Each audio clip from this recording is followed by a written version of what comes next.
Okay, hello everybody, and welcome to part 4 of What If Naruto could copy abilities.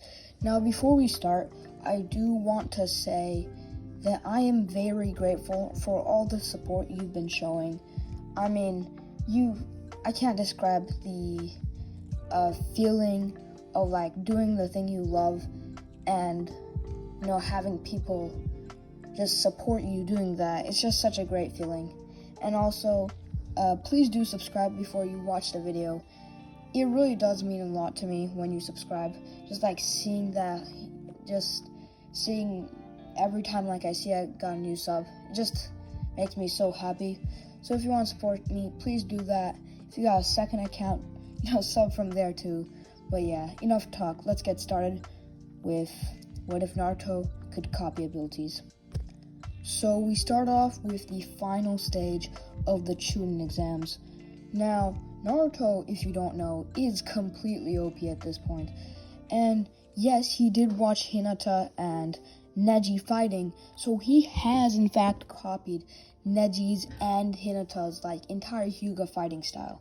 So when Naruto walks onto that stage and just Neji does his whole destiny speech, Naruto is not fazed at all.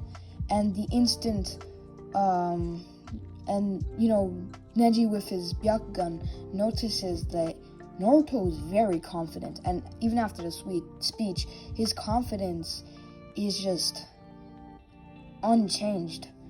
And then Naruto's like, okay, it's my turn to try and intimidate you, as he says, Byakugan, as his eyes suddenly turn white, and everyone in the crowd gasps, seeing Naruto's white Byakugan eyes.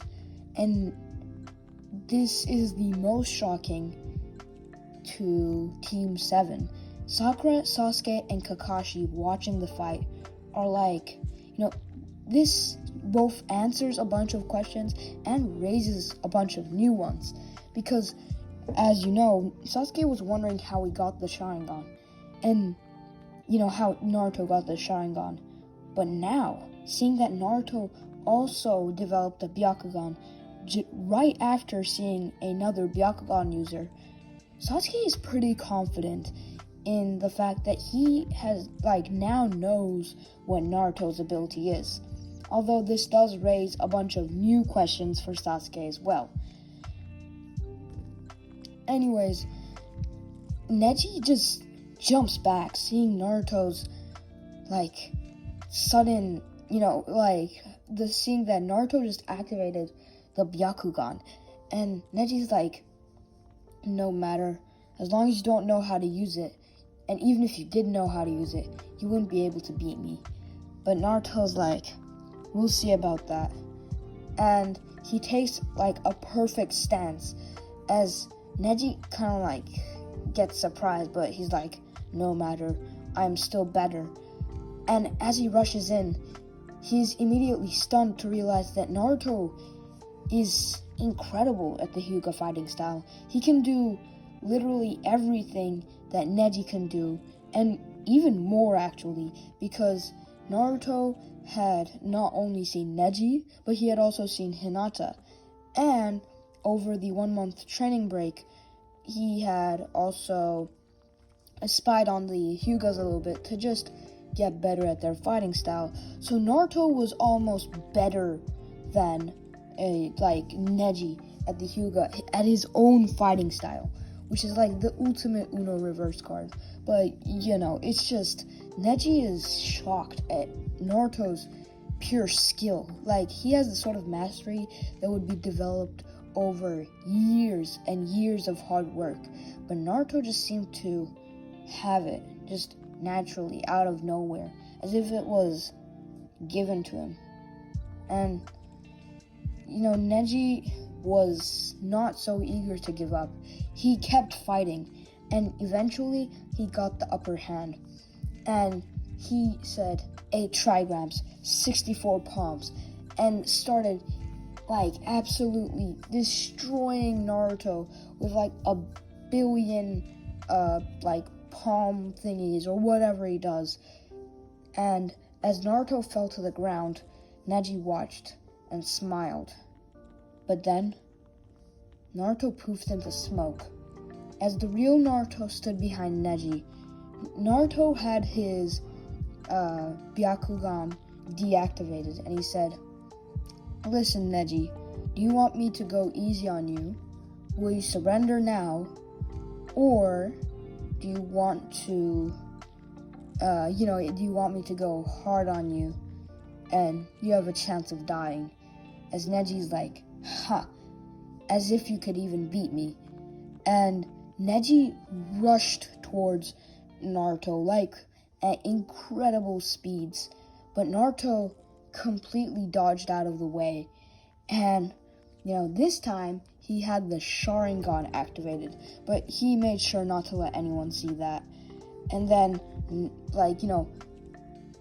Naruto kicked Neji into the air from behind and used Leaf Hurricane on him and slammed Neji into the ground.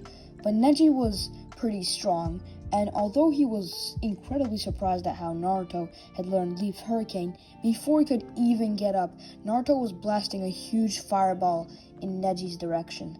And Neji used his rotation to try blocking the fireball, but he was barely able to block it, as then he saw lightning.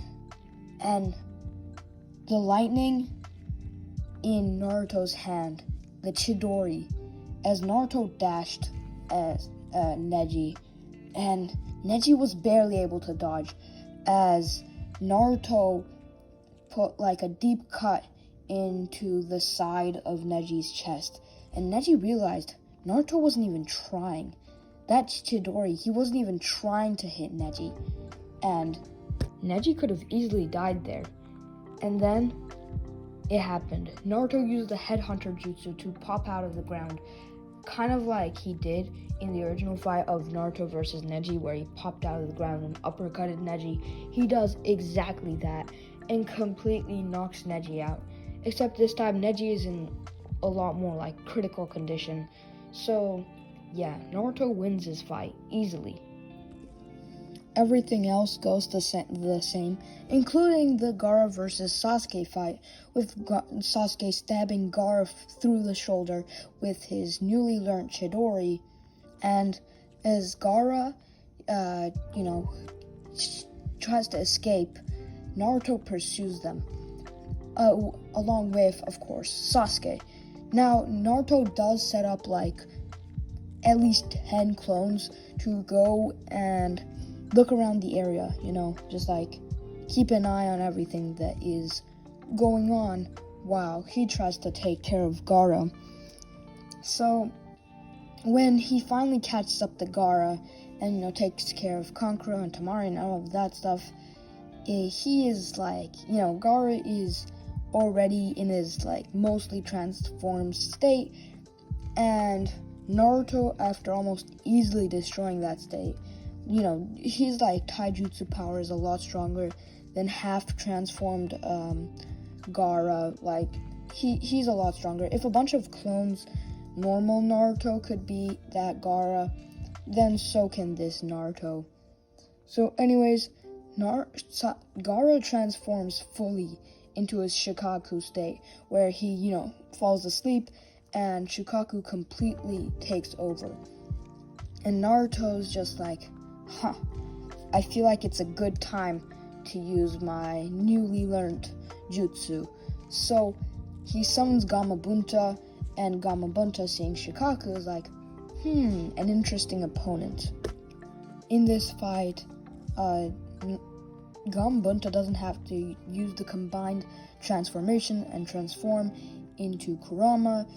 All Gamabunta has to do is distract Shikaku a bit, while Naruto just leaps onto Shikaku pretty easily because he's just so strong, and he just punches Gaara in the face, and Gaara wakes up, and Naruto has been working on a new technique, and this technique is probably one of the most OP techniques in the original Naruto, and Naruto decides there is no better time to do this than now.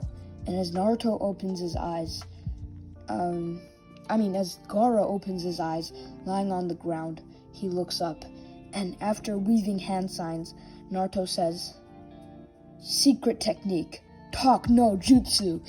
Yeah, and he does his whole talk no jutsu to Gaara, convincing Gaara to join the good side, and all the stuff he does in the original. Now, meanwhile, with all the other clones, they see the Sound 4,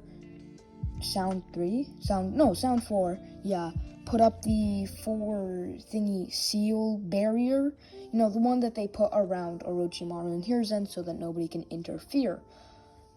Anyways, Naruto's clone realizes, okay, so I have to get to Hiruzen somehow. So he just watches from a distance as Hiruzen and Orochimaru fight. And as he continues watching Orochimaru, he makes sure to conceal his presence as Orochimaru summons the Hokage, the previous Hokage. Well, the first 2, because Hiruzen stops the 4th Hokage from, being revived. And Naruto seeing this is like, no way. Naruto couldn't believe his eyes. A revival technique. A jutsu that can revive people from the dead.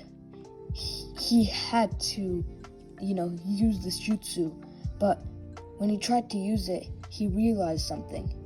He was missing a component. He couldn't just straight up use the Edo Tensei. And then he realized, because he had copied the jutsu, it was just it just suddenly came to Naruto that he would have to use sacrifices to create the revived people. And he's like, okay, well, I probably can't use this jutsu now, so oh well, I guess. But he just watches the fight, not really being able to do anything, and learning both Tobirama's and Hashirama's secret techniques. And honestly, Naruto, even with his current strength, can't do anything. He can't break through that seal. A head Anbu tried to break in through the barrier and just got completely disintegrated. So,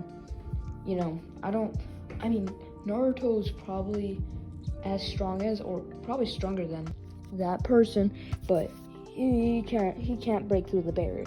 And sorry, my voice is cutting out. I just have to cut the video a lot because there's a lot of background noise going on, so I have to keep cutting the video.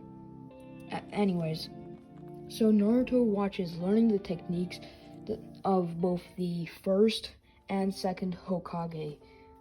And, as he's watching, he observes as Tobirama teleports. And, Tobirama teleporting, it's just Naruto's I have to learn what that jutsu was. And he realizes it's the flying Raijin. Of course, Naruto does not have the kunai with the seal on it, but he can make it because he knows what it's like. Since he copied the ability, he knows how to make that kunai that can help him use the flying Raijin. So, yeah. But eventually, Hiruzen does end up dying. Naruto learns the Reaper death seal as well, so that's cool, I guess. And yeah, Naruto overall was really sad at the death of the Hokage, but he kind of just learns to deal with it, if you know what I mean. They have the whole funeral, and then, they're off to find the Tsunade so that he can be the fifth Hokage. Now, after this, I'm gonna have a bit of a time skip where Naruto explores the world, learning tons and tons and tons of jutsu. And Jiraiya also brings Naruto with him to, kind of spy on the Akatsuki, because he knows that Naruto is capable, and he also knows that this will be very beneficial for Naruto because it will let him copy the abilities of the Akatsuki. So Naruto goes on a couple of missions with Jiraiya, and the whole time skip happens, and after that, it's just Naruto is way too OP. He has abilities of most of the Akatsuki. He's just basically invincible. And the Akatsuki end up gathering all of the Jinchuriki, and this includes Gaara. And Naruto goes on the whole mission, where they try to find Gaara and try to save Gaara and everything. Naruto does end up killing Sasori and Deidara right there, because Naruto was incredibly OP, and after copying Deidara and Sasori's abilities, he had no use for them, and ended up killing them. Of course, after that, Gaara was saved, and they went back to the village. But this is when we have the Pain arc. And as the Paths of Pain come to attack the village, Naruto sees the Paths of Pain, and he watches all of them as they start wreaking havoc on the village. All 6 Paths of Pain. He watches as they use their abilities, and he sees the Rinnegan in their eyes, and Naruto's like, a golden opportunity. This is my chance. This will make me invincible. As he goes down and just kind of like calls out to all the Paths of Pain and tells them to attack him. And the Paths of Pain are interested. They're like, okay, let's just get the Nine-Tails Jinchuriki, let's just get him. It's pretty easy. He's standing right there. And as they're about to dash at Naruto awakens his Rinnegan and uses the Almighty Push, completely pushing away all Paths of Pain. And Nagato, from his lair, is completely shocked. How? Naruto? He couldn't. How does he have the Rinnegan? It's not supposed to be possible. But it's too late. Naruto has copied all of the abilities of the Paths of Pain, and he starts absolutely destroying all of them one by one using their own abilities. He heals a lot of the people by summoning the King of Hell, or whatever that ability was. How one of the Paths of Pain can heal basically any moral injury. So yeah, eventually all of the Paths of Pain get destroyed, and Naruto ends up finding Nagato. And Naruto's like, Naruto ends up using his most OP technique. He weaves hand signs and says, prepare to witness the greatest technique ever. And he says, secret technique, talk no jutsu. And he uses his talk no jutsu on Nagato and convinces Nagato to revive everyone in the village. And so everyone in the village who had died gets revived, and Nagato ends up dying. And after that, Konan just heads off with her paper abilities as Naruto watches Konan go away, just trying to see if he can get his hands on any of the paper release abilities, but that probably won't happen.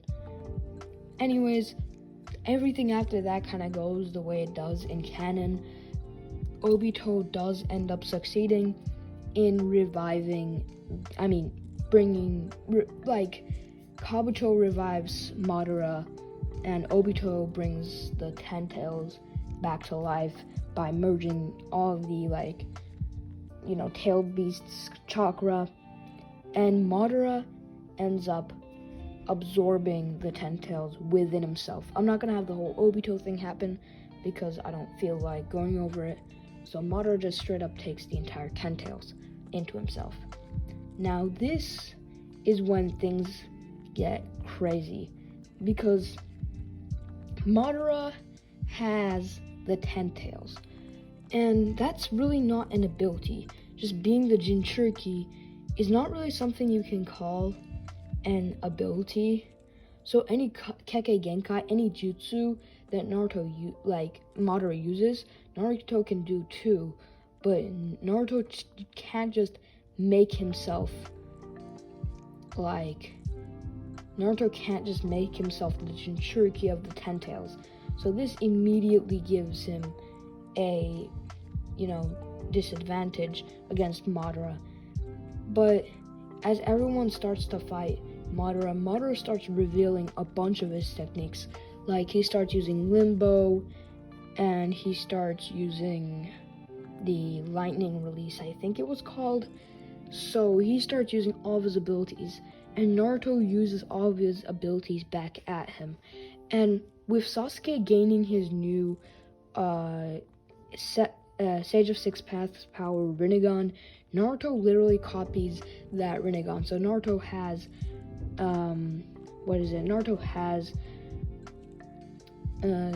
Sasuke's super powerful Tomoe Rinnegan thing, but still, as they fight, Madara is too strong. Hard as they might try, Naruto and Sasuke just can't kill Madara. With the 10 tails, Madara is just too strong for everyone, even Naruto. Naruto ends up getting help from the 9 tails within him, but it just won't work. And it's just hopeless, as Madara is like, I'm about to complete my plan, and there's nothing you can do about it.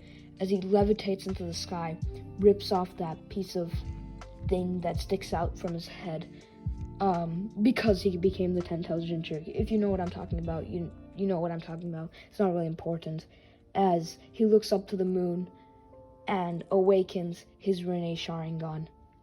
And this is when Naruto realizes he has the perfect opportunity, as he copies Madara's Rinne Sharingan, and he copies Madara's Truth-Seeking Orbs, as he sends a Truth-Seeking Orb flying at Madara's face, and Madara gets distracted for a moment, as Naruto just completely dashes right at him and starts destroying Madara, but it's too late. Madara activates the Infinite Tsukuyomi, and everyone, except for, of course, Sasuke and Naruto, because they have the Rinnegan, are put under the Infinite Tsukuyomi. But this is when Zetsu comes in and stabs Madara in the back, turning him into Kaguya. And this is when the tides turn. Kaguya revealing her ability to swap dimensions, create portals, and the all-killing Ashbone thingies gives Naruto a huge advantage, because now Naruto has the powers of Madara and Kaguya. Naruto just decided not to play any of his cards, as Kaguya got very confident in herself, bringing everyone to the ultra gravity dimension. I don't know what it's called. And then she sent out the all-killing Ashbone thingies, whatever you call them. And the bones went flying, one at Sasuke, one at Naruto. And I guess one for Kakashi and Sakura too. And Obito's not with them because Obito didn't get Talk no Jutsu'd. So that happened, I guess. And so Naruto, using the new abilities that he just copied, created Kaguya's black portal things. I don't know what they're called. It's like, those portals she can create, like the black square ones that can transport anything, anywhere, basically. He makes 4 of those, one for each of the ash bone thingies that Kaguya created, and creates another portal, actually 4 portals, I guess, for that matter, right behind Kaguya. as all of the things that Kaguya sent to Naruto and his friends get returned back at Kaguya. But Kaguya, being able to react just in time, was able to turn around and somehow dodge all 4 of them. But it was too late already.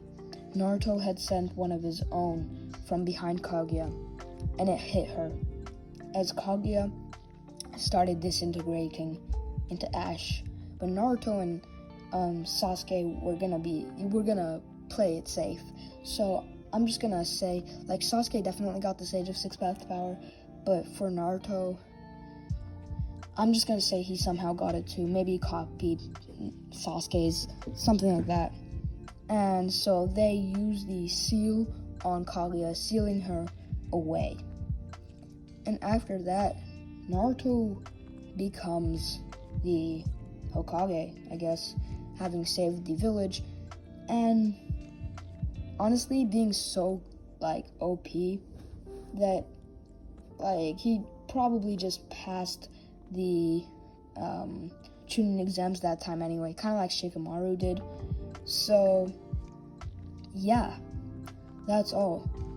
I mean, in the movie, I might add a little extra clip with how maybe what happens when Ishiki arrives, but we already know when Ishiki comes, Naruto's gonna copy all of Ishiki's abilities and just gonna destroy Ishiki with his own abilities, plus Kaguya's abilities, plus Momoshiki's abilities, because Naruto has those now too, plus Madara's abilities. You know, Naruto is literally like if you combined every single character in the Naruto universe and just put them all into one character. Naruto is that at this point. So Naruto is completely invincible. Naruto can also copy the Karma Seal that Boruto and Kawaki have if he wants to. I don't think he would need it, but yeah, that's gonna be the end of it. So hope you liked the video, and bye. See you later.